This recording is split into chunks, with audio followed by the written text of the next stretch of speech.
Perang bukan hanya tentang operasi militer, hampir selalu tentang uang dan kekuasaan. Dan kesepakatan Iran ini menunjukkan hal itu lebih dari sebelumnya. Karena saat semua orang fokus pada pertanyaan apakah dan mengapa dari kesepakatan ini, mencoba mencari tahu apakah ini baik atau buruk, sebagian besar dari kita lupa untuk menanyakan bagaimana kesepakatan ini bisa terjadi sejak awal. Dan jawabannya adalah perang bayangan yang diam-diam dilancarkan Amerika Serikat, mendorong Iran ke tepi jurang tanpa kita sadari. Maksudku, Trump memberi kita sedikit petunjuk ketika dia mengatakan bahwa militer Amerika Serikat diam-diam memindahkan kapal tanker minyak melalui Selat Hormuz pada malam hari setelah radar Iran dihancurkan. Santai saja. Sekarang, selain ini menjadi salah satu operasi militer paling keren, mungkin sepanjang masa, ini juga menjadi pengingat tentang apa yang sebenarnya sejak awal mendasari perang ini.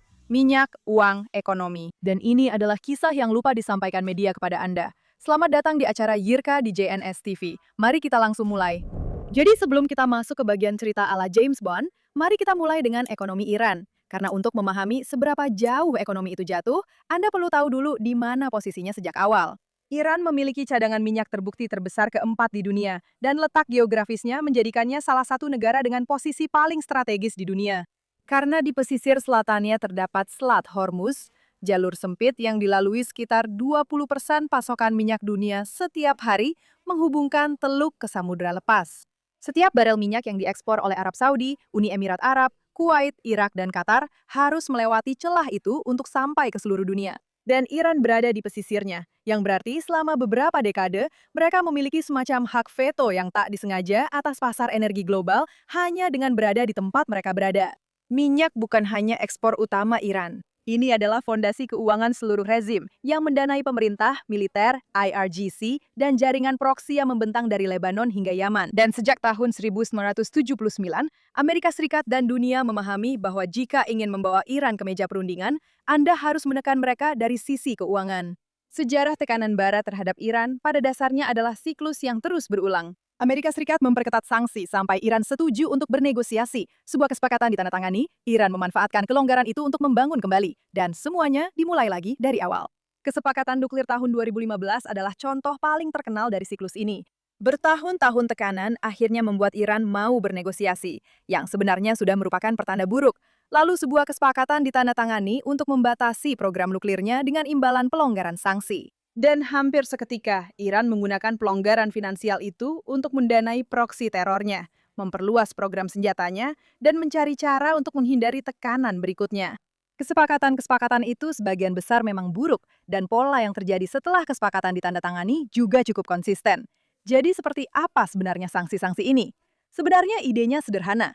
Setiap perusahaan atau bank dimanapun di dunia yang berbisnis dengan Iran berisiko diputus dari sistem keuangan Amerika. Dan karena seluruh ekonomi global berjalan melalui bank-bank Amerika dan dolar, ancaman itu biasanya sudah cukup untuk membuat sebagian besar perusahaan menjauh. Iran tidak punya siapapun untuk diajak berbisnis. Tapi masalah dari sanksi itu sendiri sebenarnya bukan pada idenya. Masalah utamanya justru pada penegakannya. Amerika Serikat tidak konsisten dalam hal ini di setiap pemerintahannya. Dan Iran sudah menghabiskan 40 tahun mencari cara untuk mengakali sanksi-sanksi tersebut.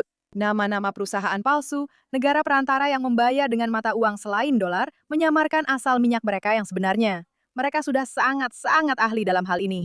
Cukup ahli sehingga pada tahun 2023 saat masih berada di bawah sanksi internasional yang aktif, Iran bisa mendapatkan 53 miliar dolar dari minyak. Hal ini menunjukkan kepada Anda semua yang perlu diketahui tentang kesenjangan antara apa yang seharusnya dilakukan oleh sanksi dan apa yang sebenarnya terjadi ketika tidak ada yang benar-benar menegakkannya dengan baik. Sebelum satu pun bom dijatuhkan pada tahun 2026, ekonomi Iran sudah berada dalam masalah serius. Dan pertanyaan yang layak diajukan adalah, jika Iran menghasilkan 53 miliar dolar per tahun dengan mengakali sanksi, mengapa ekonominya sangat kesulitan? Jawabannya adalah bahwa mengakali sanksi tidak sama dengan memiliki ekonomi yang sehat. Uang yang dihasilkan Iran hampir seluruhnya masuk ke rezim teroris, militer mereka, jaringan proksi mereka, dan bukan untuk kebutuhan negara seperti membangun rumah sakit dan infrastruktur atau menyediakan lapangan kerja. Puluhan tahun sanksi telah membuat investasi asing takut masuk, melemahkan sektor swasta, dan membuat rakyat Iran biasa memiliki mata uang, rial, yang nilainya turun sangat-sangat cepat. Inflasi yang melebihi 48%, berarti berapapun gaji Anda di awal tahun, nilainya akan berkurang sekitar 40% pada bulan Desember. Pemerintah mulai mencetak uang kertas dengan denominasi yang belum pernah dibutuhkan Iran sebelumnya. Uang kertas 10 juta rial, karena uang dengan nilai lebih kecil menjadi terlalu tidak berharga untuk digunakan sehari-hari. Satu butir telur goreng di Iran harganya 1 juta rial. Begitulah kehidupan sebelum perang dimulai. Dan apa satu hal yang bisa memperbaikinya? Tentu saja pelonggaran sanksi.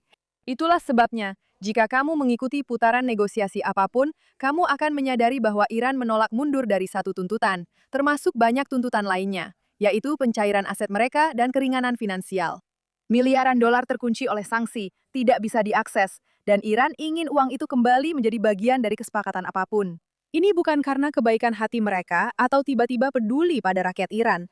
Republik Islam bertahan karena orang-orang di dalam sistem, para tentara, garda revolusi, jaringan loyalis rezim yang sangat luas, secara finansial bergantung pada rezim tersebut. Kamu menjaga kesetiaan orang dengan membayar mereka. Begitu uang itu berhenti, kesetiaan mereka bisa mulai goyah. Dan sebuah rezim yang mencoba menekan pemberontakan tidak bisa menerima tentara yang goyah kesetiaannya. Jadi ketika Iran menuntut pencabutan sanksi di meja perundingan, yang sebenarnya mereka maksud adalah kami butuh uang tunai, bukan untuk membangun kembali ekonomi, yang nantinya juga akan jatuh lagi, tapi untuk menjaga orang-orang bersenjata tetap di pihak kami, yaitu untuk menjadi musuh yang lebih kuat dan lebih mampu lagi. Inilah posisi ekonomi saat Iran memasuki perang pada akhir Februari, sebuah sistem yang sudah berada di bawah tekanan, di mana media milik rezim sendiri sudah membunyikan alarm tentang biaya hidup. Dengan kata-kata yang sangat blak-blakan, di mana pemutusan hubungan kerja massal dilaporkan, kekurangan obat mulai muncul, dan pemerintah membiarkan warga membeli barang-barang pokok secara kredit, dijamin oleh subsidi di masa depan karena subsidi itu sendiri mulai habis. Ketika perang dimulai pada bulan Februari, Iran melakukan apa yang selalu mereka katakan akan mereka lakukan. Iran menjadikan Selat Hormuz sebagai senjata, menyerang kapal-kapal komersial dengan rudal, drone, dan ranjau, sehingga biaya asuransi melonjak sampai perusahaan pelayaran komersial berhenti mengirimkan kapal. Perhitungan Iran adalah bahwa penutupan selat untuk pelayaran global akan menimbulkan begitu banyak penderitaan ekonomi bagi dunia. Harga minyak melonjak, rantai pasokan terganggu, sehingga tekanan internasional terhadap Amerika Serikat untuk menghentikan perang menjadi sangat besar. Dan mereka benar bahwa lonjakan harga minyak memberikan tekanan besar pada Trump. Namun, Iran melakukan sesuatu yang lebih terukur daripada sekadar menutup selat. Iran menutup selat itu untuk semua pihak lain, sementara minyaknya sendiri tetap bergerak. Kapal-kapal Iran terus mengekspor sekitar 2 juta barel per hari melalui selat itu dalam beberapa minggu setelah perang dimulai, sambil menyerang dan mengancam kapal lain yang mencoba melintas. IRGC secara bersamaan menjalankan sistem gerbang tol mereka, mengenakan biaya hingga 2 juta dolar kepada kapal-kapal untuk izin melintas, mengumpulkan biaya dalam bentuk yuan dan mata uang kripto, dan Iran mengendalikan siapa yang bisa menggunakan jalur air tersebut, serta mendapat keuntungan dari setiap orang yang mencoba. The Wall Street Journal mencatat pada saat itu bahwa Iran sebenarnya mengekspor lebih banyak minyak daripada sebelum perang dimulai, yang mana kita tidak tahu apakah itu benar. Tapi hal itu hanya membuktikan maksudnya. Kisah publik dari konflik ini, operasi yang diumumkan dan dihentikan, gencatan senjata yang ditandatangani dan dilanggar, negosiasi yang ditangguhkan dan dilanjutkan, terlihat kacau dari luar. Tetapi di balik semua keributan itu, kampanye finansial terhadap Iran tidak pernah berhenti barang sehari pun. Setiap minggu, para diplomat berbicara dan negosiasi berlangsung, Departemen Keuangan sebenarnya sedang menjatuhkan sanksi. Setiap minggu ketika bom tidak dijatuhkan, tekanan ekonomi justru semakin meningkat. Perang terhadap ekonomi Iran bukanlah pelengkap dari kampanye militer. Dalam banyak hal, itulah kampanye yang benar-benar konsisten. Pada tanggal 13 April ketika Trump mengumumkan blokade laut terhadap pelabuhan-pelabuhan Iran yang ditegakkan oleh lebih dari selusin kapal perang dan lebih dari 100 pesawat, serta lebih dari 10.000 personel yang beroperasi di dekat selat, menargetkan setiap kapal yang mencoba masuk atau keluar dari pelabuhan Iran di sepanjang Teluk Arab dan Teluk Oman. Klaim Trump adalah bahwa blokade tersebut membuat Iran merugi 500 juta dolar per hari. Dan pada bulan Mei, Menteri Departemen Pertahanan memperkirakan Iran telah kehilangan 4,8 miliar dolar dalam pendapatan minyak sejak blokade dimulai. Iran sebelumnya memperoleh setidaknya 30 miliar dolar setiap tahun dari minyak. Pendapatan itu sekarang pada dasarnya menjadi nol. Namun, blokade itu juga memotong impor, dan negara yang sudah mengalami inflasi lebih dari 50%, kekurangan makanan, serta kelangkaan obat-obatan, kini menghadapi kemungkinan tidak dapat mengimpor barang-barang yang dibutuhkan untuk menjaga fungsi dasar tetap berjalan. Menteri Pertahanan Hegseth berbicara secara gamblang dalam pengarahan di Pentagon. Menteri Keuangan Scott Bessent dan rekan-rekan kami di Departemen Keuangan juga meluncurkan operasi kemarahan ekonomi, memaksimalkan tekanan ekonomi di seluruh pemerintahan terhadap Iran. Pilihlah dengan bijak. Jika Iran membuat pilihan yang salah, maka mereka akan menghadapi blokade dan bom-bom yang dijatuhkan pada infrastruktur, listrik, dan energi. Dan meskipun blokade adalah instrumen keuangan yang paling terlihat, Kampanye Departemen Keuangan yang berjalan bersamaan dengannya menargetkan arsitektur bayangan yang juga telah dibangun Iran selama bertahun-tahun untuk bertahan dari sanksi. Rumah-rumah penukaran mata uang, perusahaan-perusahaan depan, pemilik kapal individu, bursa kripto, dan yang paling signifikan, para pembeli dari Tiongkok itu sendiri. Departemen Keuangan memutuskan bahwa mereka akan memberikan sanksi kepada salah satu kilang independen terbesar di Tiongkok yang memproses 400.000 barel per hari. Mengidentifikasi penjualnya sebagai divisi penjualan minyak dari Angkatan Bersenjata Iran, yang menegaskan bahwa Amerika Serikat bersedia langsung menargetkan fasilitas industri besar di Tiongkok untuk memotong pendapatan Iran. 4 kilang Tiongkok lainnya juga dikenai sanksi bersamaan dengan itu. Bursa kripto terbesar Iran, yang telah memproses lebih dari 50% dari seluruh arus masuk aset digital Iran pada tahun 2025, juga dikenai sanksi. Rumah penukaran, area perantara, perusahaan cangkang di Dubai dan Hong Kong, lapis demi lapis. Arsitektur yang menjaga perputaran uang Iran sedang dibongkar, dengan ekspor minyak yang terhenti akibat blokade. Para pembeli yang menjadi target sanksi sekunder, sistem pembayaran yang terkena penetapan keuangan, dan armada bayangan itu sendiri yang ditetapkan satu persatu. Pemerintah Iran sendiri memperkirakan total kerusakan terkait perang mencapai 270 miliar dolar, setara dengan 57% dari PDB. Namun kemarin Netanyahu mengumumkan bahwa kerusakan nyata yang terjadi pada Iran kini hampir mencapai 1 triliun dolar. Media pemerintah rezim sendiri mengeluarkan peringatan dengan bahasa yang menurut standar media pemerintah Iran sangat luar biasa.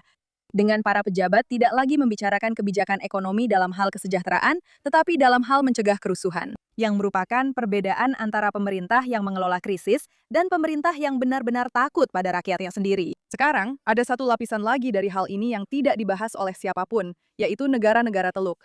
Selain semua yang dilakukan Amerika, baik secara militer maupun ekonomi, Arab Saudi dan Uni Emirat Arab telah mempersiapkan diri untuk skenario seperti ini selama bertahun-tahun. Pipa East-West Arab Saudi membentang sepanjang 750 mil melintasi Semenanjung Arab hingga ke Laut Merah, dan Aramco bergerak cepat untuk mengoperasikannya hingga kapasitas penuh. Pipa minyak Abu Dhabi milik Uni Emirat Arab menyediakan jalur bypass tambahan menuju pelabuhan di Teluk Oman. Tidak ada satupun pipa yang dapat menggantikan seluruh volume yang biasanya melewati Selat Hormuz, tetapi pesan yang mereka sampaikan sangat berarti. Para pengekspor minyak terpenting di dunia sedang mencari cara untuk mengirimkan minyak mereka tanpa melibatkan Iran. Negara-negara Teluk mengatakan kepada media bahwa perilaku Iran telah menciptakan kesenjangan kepercayaan yang sangat besar, yang mungkin tidak akan pernah bisa diperbaiki, dan mereka sedang melakukan investasi infrastruktur jangka panjang yang secara jelas menyatakan kami sedang membangun kembali untuk mengurangi ketergantungan kami pada jalur air yang dapat diancam oleh Iran. Ini adalah sesuatu yang telah mereka bangun selama bertahun-tahun, karena mereka selalu tahu bahwa Iran adalah sebuah risiko besar. Dan sementara mereka mendorong kesepakatan militer ini, dan mereka mendorong agar negosiasi berjalan, secara pribadi mereka sangat senang bahwa Israel masih memiliki kemampuan militer untuk menyerang Iran. Karena Iran telah terbukti menjadi gangguan luar biasa bagi seluruh dunia. Uni Emirat Arab, omong-omong, melangkah lebih jauh dan mereka keluar sepenuhnya dari OPEC pada bulan Mei dan menjalin kemitraan yang lebih erat dengan Israel dan Amerika Serikat. Dan kami sudah membuat satu episode penuh tentang itu, jadi silahkan cek saja. Apa yang selama ini digunakan Iran sebagai kekuatan geografis utamanya, yaitu kemampuan untuk mengancam selat dan menyandra pasokan energi dunia, kini sedang diam-diam dan secara permanen diatasi lewat rekayasa. Hal ini membawa kita kembali ke Trump di kantor Oval, yang membicarakan tentang 22 kapal tanpa lampu dan radar Iran yang hancur. Karena pada bulan Maret, ASA telah menjatuhkan bom penghancur bunker di situs peluncuran rudal anti kapal milik Iran di sepanjang selat dan menenggelamkan 16 kapal penabur ranjau milik Iran. Secara fisik membersihkan jalur air dari senjata-senjata yang digunakan Iran untuk mengancam siapapun yang mencoba melintas. Dan dengan radar Iran yang sudah hancur, serta kapasitas angkatan lautnya yang sangat menurun, selat itu bisa dilewati untuk pertama kalinya sejak Februari. Pada bulan Mei, Trump mengumumkan operasi Proyek Kebebasan, sebuah misi pengawalan angkatan laut secara terbuka untuk kapal tanker yang terdampar di Teluk Persia, yang hanya berlangsung 1 hari sebelum dihentikan karena adanya pembicaraan gencatan senjata. Pembicaraan itu menunjukkan cukup banyak kemajuan, sehingga meningkatkan eskalasi secara terbuka terasa seperti langkah yang salah, yang jelas-jelas tidak menghasilkan apa-apa. Tapi angkatan laut tidak berhenti. Sebaliknya, mereka mulai melakukan sesuatu dengan lebih diam-diam. Mereka menghubungi kapal-kapal secara pribadi, memberikan koordinat, menyuruh mereka mematikan transponder pelacak, dan membimbing mereka melewati selat pada malam hari dalam konvoi antara 14 hingga 26 kapal sekaligus, tanpa lampu di perairan, di mana radar Iran sudah sepenuhnya dihancurkan. JP Morgan memperkirakan pada bulan Juni bahwa sekitar 2 juta barel per hari melewati selat dengan kapal-kapal yang benar-benar gelap. Lebih dari 100 juta barrel secara total di lebih dari 200 kapal melewati perairan yang telah diubah Iran selama berbulan-bulan menjadi jalan tol pribadi yang kemudian direbut kembali oleh Amerika. Sekarang, kita tidak tahu pasti apakah angka-angka itu benar atau hanya perkiraan, tapi intinya tetap sama. Ya, sebuah kesepakatan sedang dinegosiasikan, tapi diam-diam pada saat yang sama, berbagai upaya dilakukan untuk mencoba mendorong Iran agar menandatangani. Lalu tentu saja, pada tanggal 14 Juni, Iran benar-benar setuju untuk menandatangani kesepakatan. Yang akan kita lihat apakah benar-benar terjadi atau tidak, tapi mereka sudah sampai di sana. Pertempuran berhenti. Selat dibuka kembali. 60 hari negosiasi nuklir akan segera dimulai. Dan tuntutan pertama dan paling mendesak dari Iran, syarat yang mereka katakan harus dipenuhi sebelum negosiasi benar-benar bisa dimulai, adalah pembebasan 24 miliar dolar aset yang dibekukan. Tentu saja, itu bukan jaminan keamanan. Mengapa mereka membutuhkannya? Itu juga bukan pengakuan atas program nuklir mereka. Itu hanya uang mereka kembali agar mereka bisa menjaga orang-orang mereka tetap puas. Dan yang saya maksud dengan orang-orang di sini bukanlah rakyat Iran. Mereka membenci republik itu. Saya berbicara tentang para loyalis yang membuat seluruh bencana Republik Islam itu menjadi mungkin. Wakil Menteri Luar Negeri Iran menjadikan hal itu sebagai inti dari seluruh kerangka kerja pasca penandatanganan, dengan mengatakan bahwa negosiasi selama 60 hari akan sangat bergantung pada Amerika Serikat yang melepaskan dana beku tersebut di atas segalanya. Jika Anda masih membutuhkan bukti bahwa perang ini selalu tentang uang, Iran sendiri yang memberikannya di meja penandatanganan. Tapi inilah pertanyaan yang ada di benak semua orang. Sekarang setelah kita tahu bagaimana kesepakatan ini terjadi, kita semua bertanya-tanya, apakah kesepakatan ini merupakan hal yang baik atau tidak? Nah, pertama-tama, jika Iran setuju dengan kesepakatan ini, itu karena kesepakatan tersebut memungkinkan mereka untuk bertahan hidup. Dan rezim yang bertahan hidup itu buruk. Dan rezim yang bertahan hidup juga bisa membangun kembali. Sejarah dari setiap perjanjian sebelumnya dengan Iran adalah sejarah dari hal yang persis seperti ini. Keringanan sanksi mulai mengalir, rezim menjadi stabil, proksi-proksi mereka mendapatkan dana lagi, sentrifugal mulai berputar, dan dalam 5, 10, 20 tahun, kita kembali ke titik awal. Inilah yang terjadi pada kesepakatan tahun 2015. Itu sudah pernah terjadi sebelumnya, dan ada pola serta siklusnya. Jika Anda berharap Republik Islam akan runtuh, maka tidak.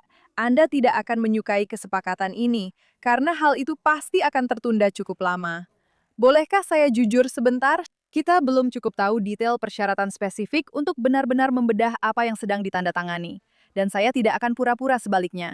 Saya tidak tahu seluk-beluk apakah kesepakatan ini memberikan sesuatu yang baik atau buruk.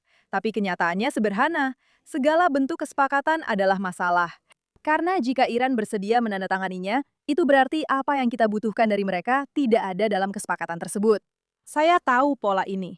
Dan pola ini membuat saya sangat tidak nyaman. Karena kesepakatan ini pada akhirnya hanya tentang satu hal, yaitu mencoba menghilangkan ancaman nuklir. Dan ya, menyingkirkan senjata nuklir itu sangat penting. Tapi begitu juga menyingkirkan rezim teroris yang mengendalikan ekonomi dan menguasai Timur Tengah seperti yang dilakukan Iran. Sekarang, belum lagi fakta bahwa misalnya kesepakatan ini benar-benar berhasil menghilangkan ancaman nuklir. Itu hanya bisa terjadi jika penegakan hukumnya terus berlanjut. Bukan hanya selama 60 hari seperti yang kita lihat saat ini dalam perjanjian, meskipun detailnya belum dirilis. Dan bukan hanya selama siklus berita berikutnya. Kita membutuhkan penegakan hukum yang terus-menerus dan serius, dengan intensitas yang sama seperti yang menghasilkan tekanan ekonomi yang sudah kita bahas sepanjang episode ini. Inilah yang seharusnya kita semua perhatikan, dan sejujurnya, inilah yang harus kita semua tuntut. Mungkin jika ada hal baik dari kesepakatan ini, itu adalah mereka tidak mendapatkan senjata nuklir, tapi itu hanya terjadi jika Amerika Serikat benar-benar menegakkan aturan yang telah dibuatnya, sesuatu yang belum pernah kita lihat terjadi sebelumnya. Dengar, akan sangat baik jika Iran tidak pernah mendapatkan senjata nuklir, tapi itu bukan inti persoalannya. Karena inilah hal yang tidak bisa saya lupakan, dan menurut saya seringkali terlupakan setiap kali salah satu dari perjanjian ini ditandatangani. Bagi semua orang yang benar-benar hidup di bawah konsekuensi rezim ini, orang-orang di Timur Tengah bukan orang-orang yang terdampak oleh harga minyak, atau yang takut dengan kemungkinan perang Amerika yang baru. Tapi bagi orang-orang yang benar-benar mengalami ini, kesepakatan ini memiliki dampak yang sangat serius bagi mereka. Rakyat Iran yang telah dibuat miskin, dipenjara, dan dibunuh oleh pemerintah, atau lebih tepatnya, sebuah kediktatoran, yang menggunakan setiap dolar dari pelonggaran sanksi bukan untuk membangun sekolah, tetapi untuk mendanai alat penindasan mereka sendiri. Orang-orang ini, kesepakatan ini tidak memberi mereka apa-apa. Rakyat Israel yang selama berbulan-bulan hidup di bawah serangan misil. Ya, mungkin mereka tidak akan terkena serangan nuklir. Tapi bagaimana dengan ancaman misil balistik? Rakyat Lebanon, Yaman, Irak, atau setiap negara di mana proksi Iran telah meninggalkan kehancuran total. Bagi mereka semua, ini tidak pernah tentang uang dan sebenarnya juga bukan tentang nuklir. Ini tentang menjalani hidup tanpa teror sebagai sesuatu yang biasa setiap hari. Dan semua itu telah disia-siakan dengan kesepakatan ini. Bagaimanapun caranya, Republik Islam tahu bahwa mereka menang. Ya, mereka telah menderita. Ya, mereka telah menyerah di bawah tekanan. Ya, perang ekonomi telah mendorong mereka ke tepi jurang. Tapi di balik semua itu, mereka tahu kebenarannya, bahwa Amerika Serikat sangat menginginkan kesepakatan ini, ingin menutup bab ini dengan rapi, ingin bisa mengatakan bahwa ancaman nuklir telah dihilangkan dan bencana ekonomi telah diredakan. Ini memang selalu akan menjadi garis akhir, dan Iran selalu bersedia menunggunya. Menurutku, ada hal yang lebih besar di balik semua ini, yang sebenarnya cukup memilukan. Kamu tahu, semua orang membicarakan bagaimana Trump sangat menginginkan kesepakatan ini karena dia seorang narsisis dan megalomaniak. Dan ya, itu mungkin saja benar. Tapi menurutku, alasan besar mengapa kesepakatan ini didorong sejak awal adalah karena orang-orang Amerika tidak mau berperang. Mereka tidak mau mengorbankan tentara untuk apa yang mereka yakini terjadi di Timur Tengah. Namun, sebenarnya ini tidak pernah benar-benar tentang Timur Tengah. Ini tentang orang-orang Amerika yang mengakui bahwa menghadapi teror adalah sesuatu yang tidak mereka sukai. Tapi mereka sebenarnya tidak mau mengorbankan apapun untuk itu. Dan dengan rencana pengambil alihan Islamis seperti yang telah kita lihat di Eropa, serta Amerika yang sering mengkritik Eropa karena mereka hanya berani bicara tapi tidak benar-benar bertindak, agak menakutkan melihat bahwa inilah yang diinginkan oleh rakyat Amerika. Sebuah kesepakatan yang tidak benar-benar menangani ancaman teror yang sesungguhnya. Dan yang lebih penting lagi, mengatakan kepada Republik Islam bahwa kami tidak mau mengorbankan apapun untuk menghentikan kalian. Orang-orang di Timur Tengah merasakan dan melihat hal itu. Dan perbedaan antara cara Israel menangani hal ini dan cara negara-negara Teluk menanganinya sangatlah besar. Israel telah membuktikan bahwa mereka bersedia berjuang, dan bahkan bersedia berjuang meskipun harus membuat Amerika kecewa, karena mereka memahami konsekuensi membiarkan rezim teror berkuasa begitu saja. Bukan karena mereka mendambakan kematian, atau menikmati membunuh bayi. Itu karena mereka hidup dengan ancaman teror, dan mereka memahami bahwa mereka tidak punya kemewahan untuk sekedar berkata, mari kita tanda tangani kesepakatan lalu lanjutkan hidup. Israel sekarang memasuki tahap yang sangat-sangat rumit, karena harus menavigasi apa yang terjadi di Amerika, dan juga menavigasi apa yang terjadi di Timur Tengah. Sementara Amerika setengah-setengah membatasi gerak mereka karena Trump hanya ingin kesepakatan ini berjalan. Ini mungkin terdengar pesimistis, tapi dalam banyak hal menurut saya tidak begitu. Karena cukup jelas bahwa Israel berada dalam posisi militer yang jauh lebih baik daripada sebelumnya. Dan kita memiliki kapasitas untuk menghadapi Iran lebih dari sebelumnya. Dan saya pikir ini benar-benar membuktikan kepada Timur Tengah bahwa keterlibatan Barat secara berlebihan dalam apa yang terjadi di sini bukanlah hal yang ideal. Saya sudah pernah mengatakan ini, dan akan saya ulangi jutaan kali. Barat tidak memahami Timur Tengah, Barat memahami uang, Barat memahami kebebasan, Barat memahami keuntungan jangka pendek, kalender politik, dan harga bensin. Tetapi bahasa yang sebenarnya digunakan di wilayah ini, ideologi, teologi, kesabaran rezim yang percaya bahwa mereka sedang menunggu momen ilahi, kehidupan di bawah ancaman nyata. Bahasa itu belum berhasil diterjemahkan secara efektif ke Gedung Putih. Hal ini terlihat jelas dari obsesi untuk membuat kesepakatan ini terjadi dengan segala cara. Dan tanpa membahas seluk-beluk drama antara Israel dan Amerika Serikat, mungkin ada sesuatu yang baik dari hal ini. Mungkin saja ada perubahan nyata, tapi kenyataannya kecil kemungkinannya. Dan untuk negara-negara yang benar-benar terdampak oleh keberlangsungan Republik Islam, sudah saatnya mereka berhenti dikendalikan secara finansial oleh pihak-pihak yang sebenarnya tidak memahami apa konsekuensi nyata dari semua ini. Ketika saya melihat kisah luar biasa tentang bagaimana AS membuat Iran menandatangani, saya melihat sebuah negara yang tahu bagaimana cara mendapatkan apa yang diinginkannya. Tapi mungkin, hanya mungkin, itu justru menjadi pedang bermata dua. Saya Yirka, dan sampai jumpa di lain waktu.